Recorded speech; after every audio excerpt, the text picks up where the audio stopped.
Yes, guys, welcome back to another video. Welcome to the George Benson football channel. We are back. I've got two videos coming out for you guys today. And of course, if you are not yet subscribed to Shootout, there is a link in the description. You guys can go over there and see Eunice and I talk about Chelsea and Manchester United together. But first of all, if you watch the 6 Things We Learned video, and if you also watch the watch along, I want to apologise to you lot because I don't like it when I'm shouting and swearing down the camera. I often think that there's no need to swear. I back myself and with the words that I know in this world to be able to articulate myself a lot better than simply rambling, shouting and swearing. So I apologise to Eunice. I don't want that to be a regular thing here on GBFC and of course on Shootout as well. It's not professional. So I want to talk to you today about this game because it told us a lot about Chelsea. Where we're at right now. We've won 40% of our Premier League games so far. We lost to Bayern Munich in the Champions League too. It's not a good start to the season. If you're unbeaten, look at a team right now like Crystal Palace, right? They're unbeaten. They're still not playing their best football. But until they lose that game, they're always going to be going forward with momentum, right? Chelsea now losing 2 matches in the space of 4 days and also going back to that Brentford game too, where it felt like a loss, didn't it? We conceded a goal in the last seconds of the game due to just pure stupidity in the back line.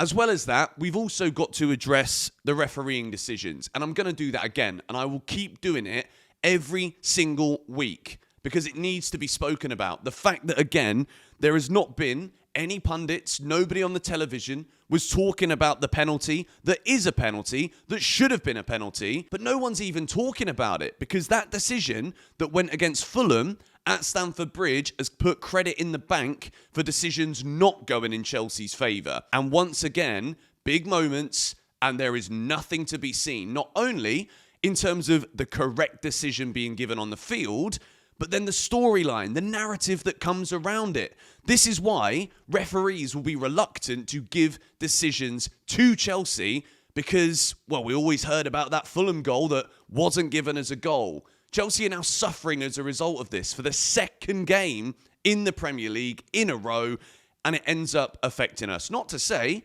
that we'd have definitely scored the penalty, but again, I'm calling for consistency. Now, consistency is something that I would say we got from Robert Sanchez up until the moment of madness at the beginning of this game at Old Trafford. And listen, we can take it back to what happened or didn't happen in the summer. Chelsea wanted Mike Maignan at the start of the transfer window. You can't tell me if Chelsea are going in for Maignan that we are happy with Jorgensen and Robert Sanchez. This is Chelsea pinching at the pennies, thinking, well, we only value him at 12.7 million. We don't want to pay AC Milan 20 mil for a goalkeeper in the final year of his contract. So Robert Sanchez starts Chelsea's season as number 1. Throughout the summer, Rob Sanchez was excellent. I also think he's made a good start to this season. But again, it's the big moments. And it is the big moments where big players show up. And it is the big moments where players that have got errors in them will turn up and will put us under the bus. And Robert Sanchez didn't need to be there, let alone making the foul to get himself sent off. From that moment, this game at Old Trafford was absolutely done. And if you actually watch the game, right, when United get Casemiro sent off, it's a very even match. Chelsea weren't playing here against one of the top 6 sides. I'm not just going to use this as an opportunity to bash Manchester United, but the truth is, we haven't played anybody yet of a top standard in the Premier League. Yet we have only managed to get 8 points out of a possible 15. Meanwhile, Liverpool are running away with the Premier League. You got Arsenal yesterday celebrating a late equaliser against Man City as if they've won the league. The difference right now in the levels is that Chelsea aren't good enough. After 5 matches in the Premier League, again, to stress, without playing anyone of significant note, we're already out of it. Now, at this point in time, Chelsea having spent £2 billion, we should be able to at least be competing to win the Premier League. I'm not saying we're going to win it. Liverpool, the champions, spent £500 million in one window. I firmly think they're going to win it. I think everyone can see that they've got 15 out of 15 and they still haven't hit top gear. Liverpool will win the league this season. But I wanted and expected us to at least be challenging. And when we're talking about a massive error from a goalkeeper who's been on a good run of form, certainly he's improved. It's important that we reference this too, because it is possible to isolate this incident and be like, well, Robert Sanchez has cost Chelsea another game of football. It's true. He's also been much better recently. But again, should Chelsea have bought a goalkeeper in the summer? Turns out, yes, we should have done. We tried to, but we didn't want to pay what AC Milan were asking for. Does that mean that we were happy to go into the new season with Sanchez and Jorgensen? Surely, this would have been Enzo Maresca saying, look, he might be getting better, but is he a good enough goalie to get us to the next stage? The answer is clearly no. Because 4 minutes into a massive match, when Chelsea have had a really torrid week, he lets us down again. Now, obviously, he's going to be out now for the next 3 games. Philip Jorgensen will be in goal. We'll probably see Jorgensen also play in the Carabao Cup this midweek. We saw this happen last season. Robert Sanchez got dropped for 1 game, then he went on a great run. This has massively cost Chelsea here because this Man United team, they're not great. Even on the night, yeah, they had the energy, but we gave it to them. Chelsea literally played straight into Manchester United's hands. Going down to 10 men inside 4 minutes at Old Trafford, this is going to absolutely get the crowd on side. The Man United players, yes, it might not be clicking. Yes, they might be struggling under Ruben Amorim. Maybe. They're just not very good. But we played into it. And then Enzo Maresca's substitutions, right? Again, it's important to isolate this. He panicked. He bottled it. Enzo Maresca bringing off Esteval. Someone's going to be sacrificed. You can't go and ask Reece James to be the goalkeeper. Of course, someone was going to come off. Esteval is the man to come off. But then from that point on, what happened with the rest of the substitutions for the entire match? For me, this looks as though, and I might be wrong here, but it looks as though Enzo Maresca has made the substitutions that he made maybe to show something. Why did you give me these players when we could have gone out and got something more ready-made? How can Garnacho not come on when Chelsea are chasing a game and he's a player that wants to prove a point?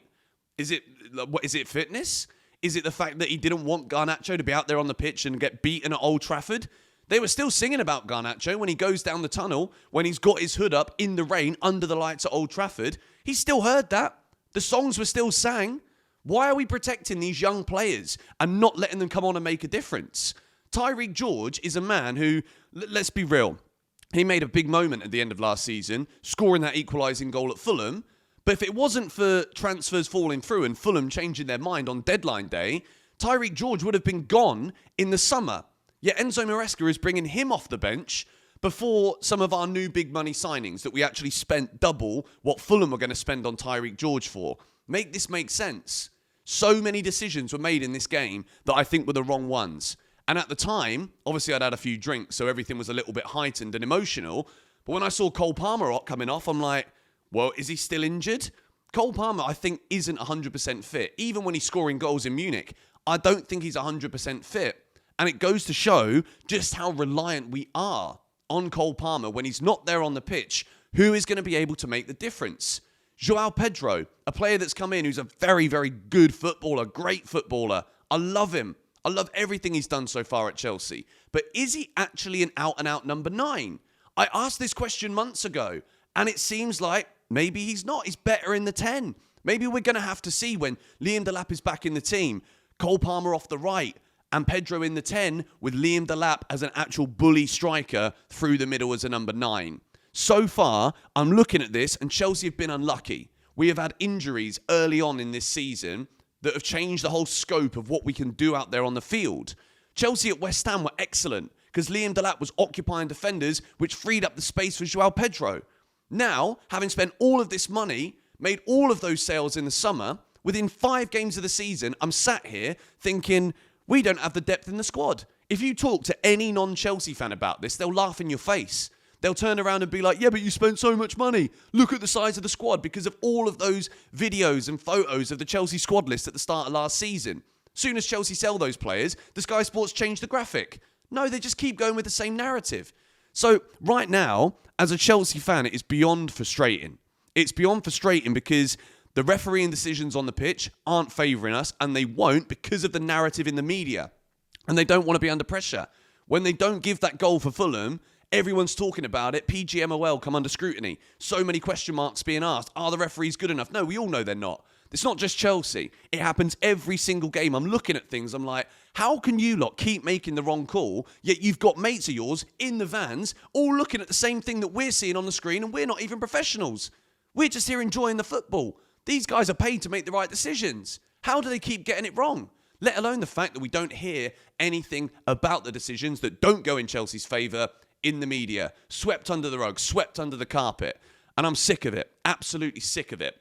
But this defeat, we've got to grow from this. Cucurella's coming out on social media saying, we're going to try and sort this out, turn this around. We're not happy too. I can tell the Chelsea players are gutted.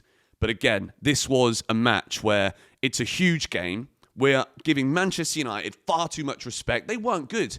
They really weren't good. They showed up and they had fight and they had resilience. Yeah, great, well done. But at the same time, Chelsea, everything played into their hands. Rob Sanchez, another error, a red card. Excellent, brilliant. And then Maresca's changes, I just don't get it. I just do not understand it. I've watched the game back again. I've seen all the big highlights, big moments. We didn't manage it.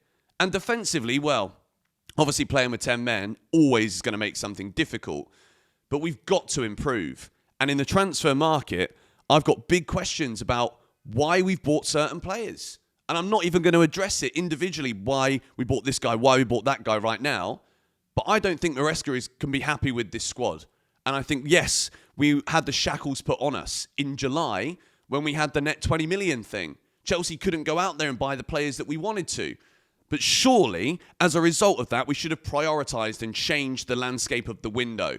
If you can't bring Garnacho and Gittins off the bench in a game like this when you're chasing the game, does the manager really back them right now? I don't know. It doesn't look like it to me. It really doesn't. We're bringing Tyreek George off the bench to go and change a game when we were happy to sell him to Fulham on the final day of deadline for half the value we spent on Garnacho. Make it make sense. Make it make sense. I know this has been a bit of a ranty video, and I know that the last 6 things video was a very ranty video, but I don't think I clouded myself in the best light or shined myself in the best light. Wrong phrase again. But yeah, I just wanted to say that we actually do have a lot of work to do right now, don't we? We've got Lincoln tomorrow night. The preview for that will be out later. And I kind of see this as, it's obviously a must-win. If Chelsea get knocked out of the Carabao Cup now by Lincoln, bloody hell, mate. We are in serious trouble, aren't we? But it's, again, an opportunity for players that maybe Maresca don't quite fancy him yet. Maybe they're not ready. Or maybe they're just all a bit too young and we're under pressure already. So that could be a thing, couldn't it? So let's see. Chelsea-Lincoln, preview out later. Just wanted to make this video to kind of put this Man United game to bed. It was a horrible week. And I know that since we started Shootout, Chelsea haven't had a single win. Draw with Brentford, lost to Bayern, lost to Manchester United. Let me know your thoughts on all of this in the comments down below. And I'll see you in the video later on today. Shootout link is in the description. Make sure you subscribe. We'll be live tomorrow night. And promise I won't be so rowdy and aggressive on the camera this time. Thank you guys for watching. See you all later.